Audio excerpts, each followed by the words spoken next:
Hey guys, hope everyone's doing well. I wanted to follow up on my previous video in terms of creating a potential red wave type of scenario that could happen in 2022. I'm personally pretty skeptical that that'll actually come to fruition. I'm predicting it'll probably be a relatively even year for in terms of our generic popular vote. But again, it's super early, really tough to tell. We still have over a year and a half of campaigning and electioneering to happen. So really tough to say, but it is fun to speculate. And I wanted to kind of go over in this video.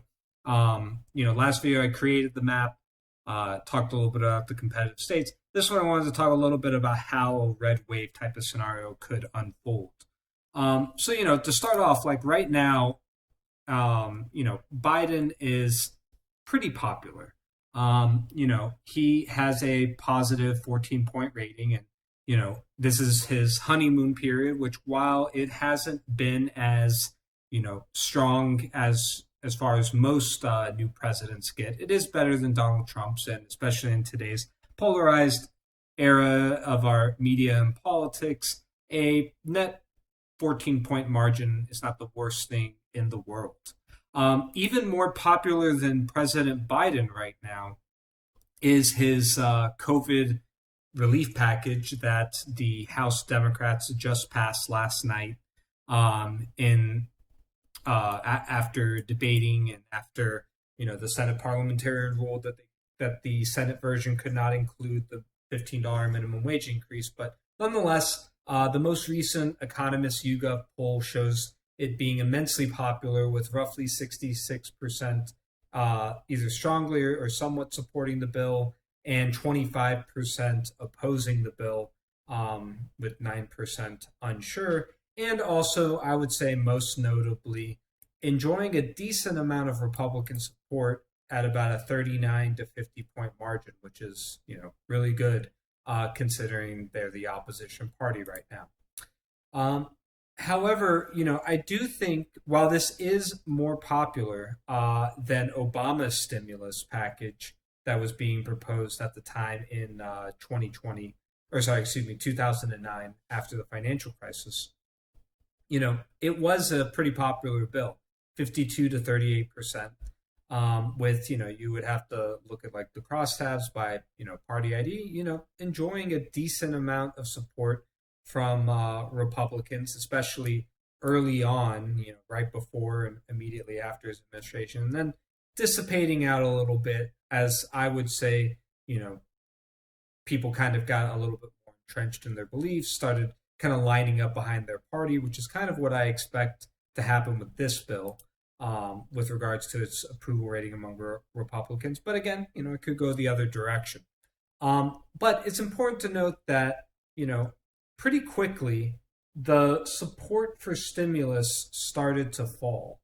Um, you know, they found, like here, for example, this is from a CNN article on February 6th, 2009. You know, 51% of those questioned in a CBS News poll approved of the stimulus package. Now, that was down 12 points from about 4 weeks before that, which just goes to show, these things can change very rapidly. And then, you have about a year and 2 months later in April of 2010 with polls showing that people believe that the stimulus package did not help. With 62% saying that it hasn't contributed to job creation, 33% saying that it has. Meanwhile, like when you think about how this could happen in the future with regards to like a red wave, and this is actually what I did kind of predict in a way or speculate on with my map, a net 4-seat gain for Republicans. It's plausible to see in the event of a shift in popular opinion. And what you had was a hugely popular presidency. First year of his administration. Right now we would be talking about Trump, Biden has, we said, a 14-point margin. Obama at the same time He's looking at roughly 35-point approval rating, which is great, and that reflected like the early popularity of it, the early popularity of the stimulus bill, along with some of the other programs. But I think what made this into a red wave was the perception by the American people that, Obama was going to be a new type of president. There's no Republicans, no Democrats, just Americans. Um, you know, and I think that that perception began to fade as the Democratic parties continued to push legislation that did not have any kind of bipartisan buy-in, such as the Obamacare, the Affordable Care Act, cap and trade, and other types of measures that became viewed, I would say, and I think this is a relatively objective opinion, as overreach by the Democrats. And you see that reflected in his approval rate. I mean, right now we would be talking about a 35-point margin. By the end of that year, he would be down to a net 5-point approval rating, which by the time we were at our midterm election in November, he was underwater by about 4 points, which, when you compare it with someone like Trump, is not that bad. Trump was never had a positive approval rating. His honeymoon period, which was basically him running even, and pretty quickly, after I believe it was announcing the Muslim travel ban, his approval ratings dipped to roughly down 6 points. And by the time, we were at the midterm elections in November of 2018 that led to the Democrats' wave year, he was down -8 to 9 points roughly. So, that's basically how a wave election happens, is that the incumbent president is extremely unpopular, and that ends up translating into the generic congressional vote. So, this is just like, it's purely speculative at this point. We don't know how people are going to react to the stimulus bill, to, potential infrastructure bill.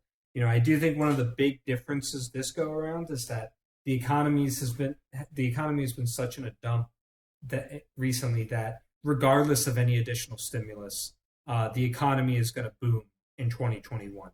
And it's unclear, maybe people will give Biden exclusive credit for that. They'll give his, this most recent COVID aid package credit for it. But the truth of it is that right now the GDP now forecast by the Atlanta Fed has Q1 growth at about 9.5%, I believe was the last report. And that does not include the effect of this most recent stimulus bill. It does include the effect of the $900 billion of stimulus relief that was passed this past December.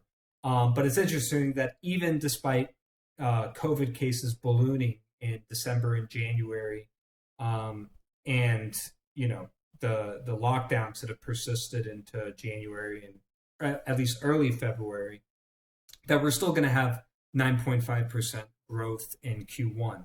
And it's going to be even higher in Q2, with or without the stimulus. It's going to be higher, I would wager, with the stimulus to add on to the natural effect of the economy rebounding as the pandemic and the lockdowns ease. But again, it's going to be tough to see how people react. My best guess is that if there is like further perceived overreach by the Democrats, maybe we could have a wave. I'm still pretty skeptical of it. But who knows, maybe you have, hardcore progressives start to defect from the Democratic Party because they weren't able to get the $15 minimum wage passed. Maybe they perceive that Biden isn't showing enough fealty to people like Bernie Sanders and AOC, and maybe let's say 20% of those types of voters decide to stay home in 2022, and meanwhile, the suburbs come back to the Republicans, and rural voters and working class voters that Trump brought into the party stay with the Republicans. It's not impossible to think that this could happen. We'll just have to see how this all unfolds. In any case, I'll follow up this video at some point with a speculative case for a Democratic blue wave. But it's fun to kind of hypothesize about how these things can unfold in the next year and a half. Anyways, I'll leave it at that. Thank you guys for watching. As always, feel free to like, subscribe, comment, and propose any kind of video you'd like me to show. I'm always happy to create content that you guys find most appealing. Well, thanks again, and hope you're enjoying the weekend. Have a good one.